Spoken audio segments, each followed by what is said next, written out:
ఈరోజు పొద్దున్నే Sony sour కూడా ఫోన్ చేసింది. ఆమె ఛత్తీస్‌గఢ్‌లో ఆదివాసీ హక్కుల కార్యకర్త.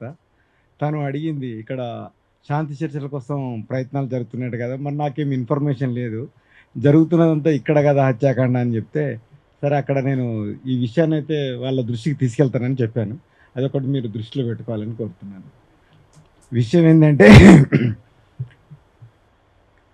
ఇందులో చాలా విషయాలు వచ్చినాయి. పౌరకుల సంఘంగా మేము మాట్లాడుతున్నది ఏంటంటే 97లో పౌరస్పందన వేదిక ఏర్పడ్డప్పుడు తెలంగాణలో పరిస్థితి ఏంటంటే ఇళ్లలో ఉన్న యువత తెల్లారేసరికి ఊరవత తుమ్మలలో కానీ అడుగులో కానీ ఎన్కౌంటర్ రూపంలో ప్రత్యక్షమవుతాడు. అది ఎన్కౌంటర్ హత్యాకాండ నడుస్తున్న తీరు. ఆ స్థితిని తట్టుకోలేని శంకరనే కావచ్చు, చాలామంది మేధావులు మాట్లాడుతూ పౌరస్పందన వేదిక తీసుకొచ్చిండ్రు. అది 2004లో శాంతి చర్చల రూపంలో ప్రయత్నం చేసింది.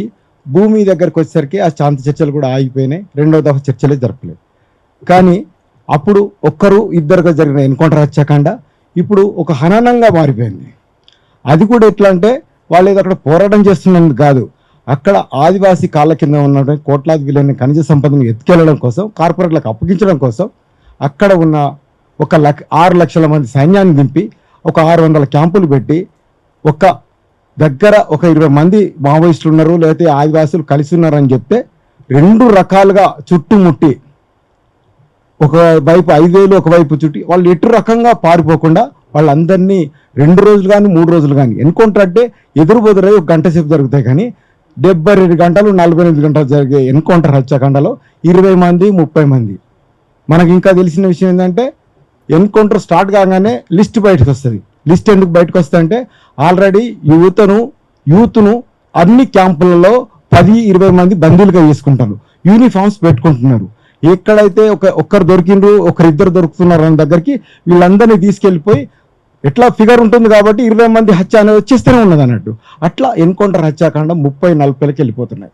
తర్వాత ఎంత దుర్మార్గంగా కొడుతున్నారంటే నోట్లలో గుళకరాళ్ళు పెట్టి ఇది వెపన్ వెనకదికి బట్టుతోటి మూతి మీద కొట్టి మూతిలన్నీ గాయాలు చేసి చంపుతున్నారు.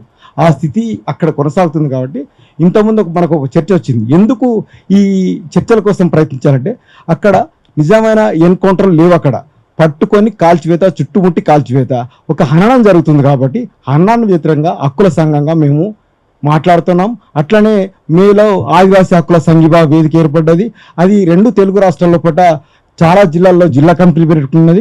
మేము పేసా చట్టం అమలు కావాలి, ఆదివాసుల హననం జరగద్దు, అక్కడ ఆదివాసుల జీవించే హక్కు కాపాడాలని చెప్పి మాట్లాడుతున్నాం. అందులో భాగంగానే పౌరకుల సంఘం కూడా ఇటువంటి ఒక చర్చల వాతావరణం జరగాలి, కాల్పుర విరమణ జరగాలి, అక్కడ ఉన్నటువంటి లక్షలాది బలగాలను వెనక్కి తీసుకోవాలి, ఆదివాసుల స్వేచ్ఛగా జీవించే హక్కు కావాలని చెప్పి మేము బాగుంటున్నాం. ఈ చర్చల కమిటీలో కూడా మేము పాల్గొంటాం. మా వంతు బాధ్యతకు మేము కూడా పనిచేస్తామని చెప్తూ ముగిస్తాం.